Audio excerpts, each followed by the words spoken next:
ये बेटी अपनी मदर की टैसटमनी दसते ने कि इन्हों की मदर की जो कंडीशन सी बहुत ज़्यादा सीरियस हो चुकी सी। डॉक्टर ने जवाब दे दिता सी और एक हॉस्पिटल तो दूसरे हॉस्पिटल रैफर कर दिता सी। और जो इन्होंने जीसस क्राइस्ट मिनिस्ट्री के विचों प्रॉफिट जी को प्रार्थना करवाई, सारी गल दसी और प्रेयर तो बाद ही इन्हों मदर का ट्रीटमेंट शुरू हो गया। ऑपरेट होना सी, ऑपरेट सक्सैसफुल होया है। ये बेटी परमेश्वर का धन्यवाद करती है कि परमेश्वर ने इन्हों की मदर को नवी जिंदगी दी है, इसलिए ये परमेश्वर का धन्यवाद करते हैं। सारी महिमा ते जलाल परमेश्वर जी के नाम को। स्थान ते बैठे परमेश्वर की महिमा दी गवाहियां सुनांगे। अपने अपने स्थान ते बैठे। सिस्टर गुरमेज पहाड़ीपुर तो इस सिस्टर दसते हैं कि परमेश्वर जी ने इन्हों न्यू एक्टिवा के नाल ब्लैस किया है। इस ब्लैसिंग के लिए परमेश्वर का दिल तो धन्यवाद करते हैं। सारी महिमा ते जलाल परमेश्वर जी के नाम को।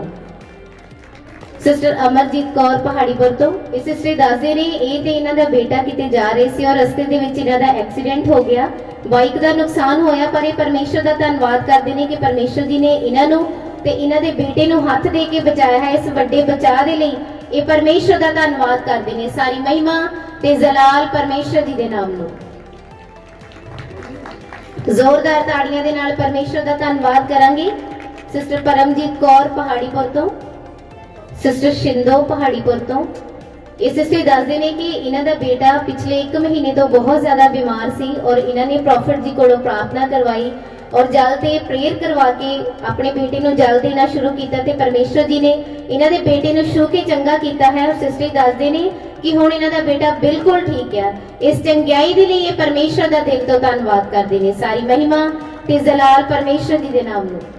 सिस्टर परमजीत कौर पहाड़ीपुर तो ये सिस्टर दसते हैं कि इन्हों के उत्ते कर्जा सी और परमेश्वर जी ने इन्हों उस सारे कर्जे तो आजाद कर दिता है, इसलिए परमेश्वर का धन्यवाद करते हैं। सारी महिमा ते जलाल परमेश्वर जी के नाम को।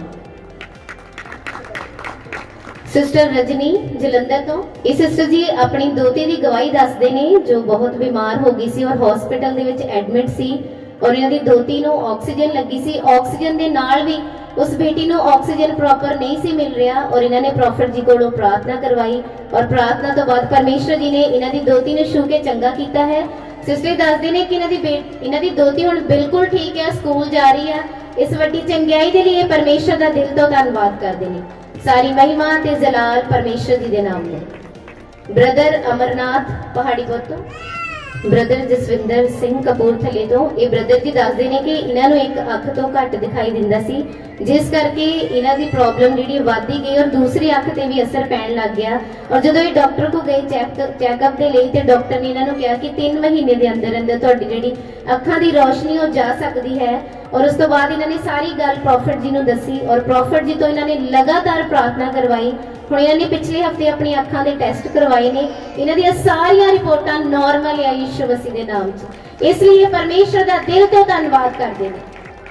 सारी महिमा ते जलाल परमेश्वर जी के नाम में। ब्रदर अमरनाथ बादशाह इन्हों की गवाही है। ब्रदर जी दसते हैं कि इन्हों की बेटी ते बेटा परमेश्वर की कृपा के नाल फॉरेन कंट्री में गए ने और ये परमेश्वर का धन्यवाद करते हैं कि परमेश्वर जी ने उत्थे उन्होंने वधिया जॉब के नाल ब्लैस किया है। इस ब्लैसिंग के लिए दिल तो परमेश्वर का धन्यवाद करते हैं। सारी महिमा ते जलाल परमेश्वर जी के नाम में। सिस्टर गुरदीप कौर बादशाह सिस्टर जी अपने जीवन की गवाही दसते हैं कि जो ये परमेश्वर के विच आए इस मिनिस्ट्री के नाल जुड़े।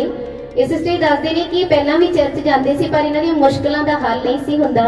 जिथे भी इन्होंने कोई दसदा सीगा कि तुहानूं उत्थे बरकत मिलनी है, सिस्टर जी उत्थे ही चले जाते सी, पर इन्हों दी प्रॉब्लम का कोई भी हल नहीं होया और इसी तरह चलता गया। और सिस्टर जी दसते हैं कि इन्होंने दुष्ट आत्मा जी तंग करती सी और इदा ही चलता गया और उस तो बाद इन्हों कैंसर की बीमारी हो गई। इन्होंने ऑपरेट भी कराया पर इन्हों आराम नहीं आया और जो ये फिर डॉक्टर को गए तो डॉक्टर ने कहा तुहानूं टीवी की प्रॉब्लम है। और जो इन्हों किसी ने जीसस क्राइस्ट मिनिस्ट्री के बारे दसिया और इस मिनिस्ट्री के आए और इन्होंने पहले दिन जो इतने चर्च अटेंड की और जो ये घर गए ਤੇ ਇਹਨਾਂ ਦੇ ਜੀਵਨ ਦੇ ਵਿੱਚ ਇਹਨਾਂ ਦੀ ਸਿਹਤ ਦੇ ਵਿੱਚ ਸੁਧਾਰ ਆਉਣਾ ਸ਼ੁਰੂ ਹੋਇਆ। ਔਰ ਜਦੋਂ ਸਿਸਟਰ ਆਪਣੇ ਘਰ ਗਏ ਤੇ ਇਹ ਦੱਸਦੇ ਆ ਕਿ ਪਹਿਲੇ ਦਿਨ ਤੋਂ ਬਾਅਦ ਹੀ ਇਹਨਾਂ ਦੇ ਹਸਬੰਡ ਜਿਹੜੇ ਆ ਉਹ ਬਿਮਾਰ ਹੋ ਗਏ ਤੇ ਉਹਨਾਂ ਨੇ ਕਿਹਾ ਕਿ ਤੂੰ ਇਸ ਚਰਚ ਵਿੱਚ ਗਈ ਆ ਤਾਂ ਮੈਂ ਬਿਮਾਰ ਆ, ਮੈਂ ਨਹੀਂ ਜਾਣਾ, ਤੂੰ ਜਾਣਾ ਜਾ, ਮੈਂ ਤੈਨੂੰ ਨਹੀਂ ਰੋਕਦਾ, ਪਰ ਮੈਂ ਤੇਰੇ ਨਾਲ ਜੀਸਸ ਕ੍ਰਾਈਸਟ ਮਿਨਿਸਟਰੀ ਦੇ ਵਿੱਚ ਨਹੀਂ ਜਾਣਾ। ਔਰ ਸਿਸਟਰ ਜੀ ਨੇ ਇਹ ਸਾਰੀ ਗੱਲਬਾਤ ਪ੍ਰੋਫਟ ਜੀ ਨੂੰ ਦੱਸੀ ਕਿ ਮੇਰੇ ਹਸਬੰਡ ਇਸ ਤਰ੍ਹਾਂ ਕਹਿੰਦੇ ਨੇ। ਪ੍ਰੋਫਟ ਜੀ ਨੇ ਕਿਹਾ ਤੁਸੀਂ ਚਿੰਤਾ ਨਾ ਕਰੋ, ਮੈਂ ਤੁਹਾਡੇ ਹਸਬੰਡ ਦੇ ਲਈ ਪ੍ਰਾਰਥਨਾ ਕਰਾਂਗਾ। ਔਰ ਪ੍ਰੋਫਟ ਜੀ ਨੇ ਇਹਨਾਂ ਦੇ ਹਸਬੰਡ ਲਈ ਪ੍ਰਾਰਥਨਾ ਕੀਤੀ। ਪ੍ਰੇਅਰ ਤੋਂ ਬਾਅਦ ਪਰਮੇਸ਼ਰ ਜੀ ਨੇ ਇਹਨਾਂ ਦੇ ਹਸਬੰਡ ਦੇ ਮਨ ਨੂੰ ਬਦਲਿਆ ਔਰ ਇਹਨਾਂ ਦੇ ਹਸਬੰਡ ਵੀ ਇਹਨਾਂ ਦੇ ਨਾਲ ਚਰਚ ਆਉਣ ਲੱਗ ਗਏ ਔਰ ਲਗਾਤਾਰ ਇਹ ਔਰ ਇਹਨਾਂ ਦੇ ਹਸਬੰਡ ਇਸ ਮਿਨਿਸਟਰੀ ਦੇ ਨਾਲ ਜੁੜੇ।